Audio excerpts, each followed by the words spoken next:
Expectativas.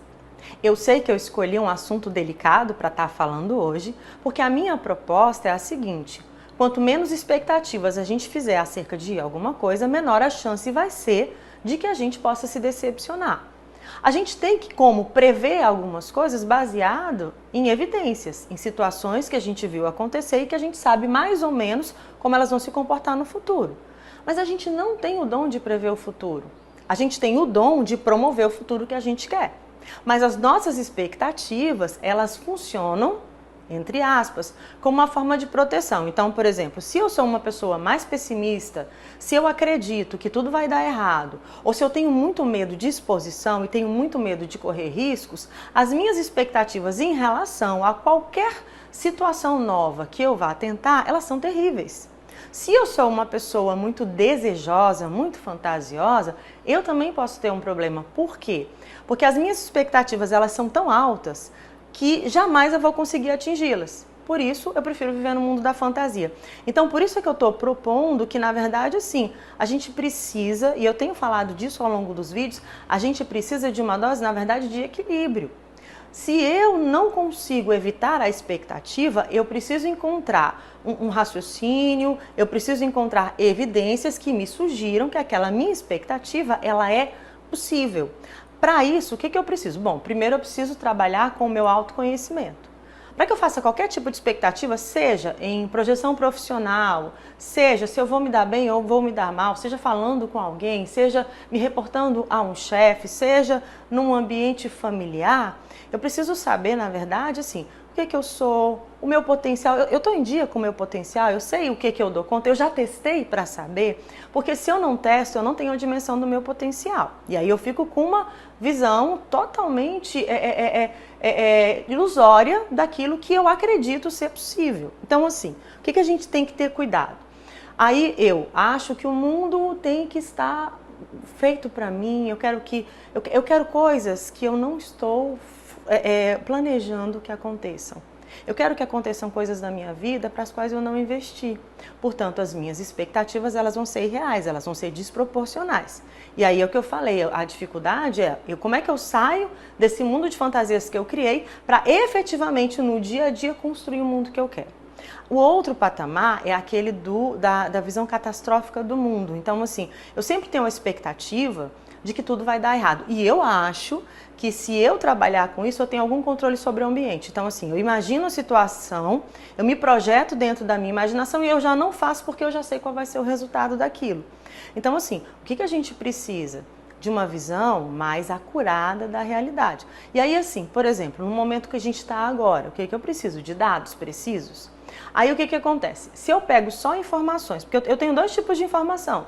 Eu tenho duas maneiras de ler uma notícia, né? Sabe aquela história do copo metade cheio? Que alguém vai dizer que está metade cheio, uma outra pessoa vem e diz que está metade vazio? É a mesma coisa. Eu posso pegar uma notícia e eu ver quantas pessoas estão sendo contaminadas, e aí eu vou ter uma expectativa ruim e eu vou ficar sem perspectiva. Qual é o fim disso aqui? Mas eu posso pegar a mesma notícia e analisar os dados que sugerem, que dizem, que afirmam que não sei quantas pessoas contaminadas estão curadas. Que tantas pessoas que foram contaminadas não morreram.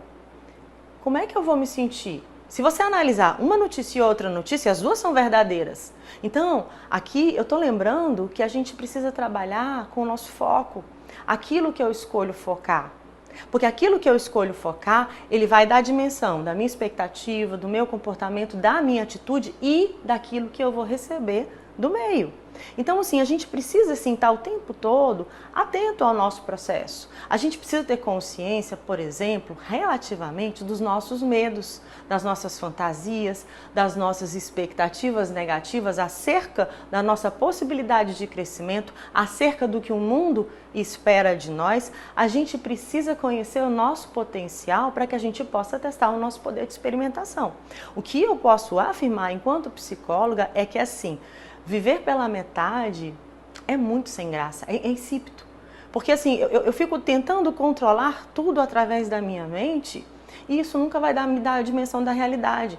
É muito simples, basta você pensar o seguinte: quantas vezes você imaginou uma conversa que você teria que você acha que é muito difícil? Quantas vezes você deixou de ter essa conversa porque você sabia que não ia dar em nada? Mas quantas vezes você ousou ter a conversa? Quantas vezes essa conversa foi efetivamente pior do que aquilo que você tinha imaginado? Porque mesmo quando a conversa é ruim, ela se torna libertadora. Por quê? Porque ela te deu a oportunidade de parar de viver naquela sombra, naquele pesadelo que te persegue e te deu um vislumbre daquilo que é possível, daquilo que efetivamente aconteceu. Então, nós temos que ter muito cuidado com as nossas expectativas. Nós não temos o poder de prever o futuro, nós não temos como saber exatamente o que vai acontecer, mas nós temos sim alguns dados, algumas evidências que nos sugerem o que está acontecendo, o que é necessário que seja feito. Então, assim, lá vem a psicóloga de novo falar que tudo tem a ver com a nossa mente. Não, não vou dizer que tudo tem a ver com a nossa mente. Mas boa parte do que acontece com a nossa vida, na nossa existência, tem a ver com os nossos pensamentos. Porque são os nossos pensamentos que dirigem as nossas ações. Eu vou falar com fulano, mas eu tenho certeza que fulano não vai me receber. Como eu estou indo falar com o fulano?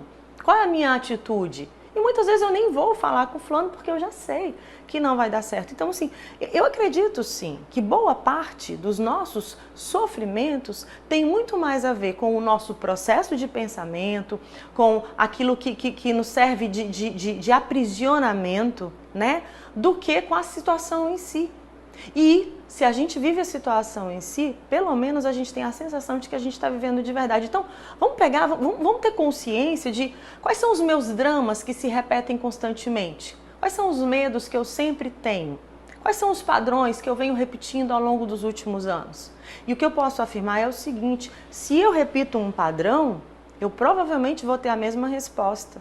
E se eu não estou satisfeita com a resposta que eu estou obtendo, provavelmente eu preciso me perguntar acerca de que padrão eu tenho executado e o que eu posso fazer para modificá-lo. Então, vamos ter cuidado com as nossas expectativas e lembrar, gente, que os vídeos estão disponíveis nas redes sociais do Tribunal de Justiça do Estado do Maranhão.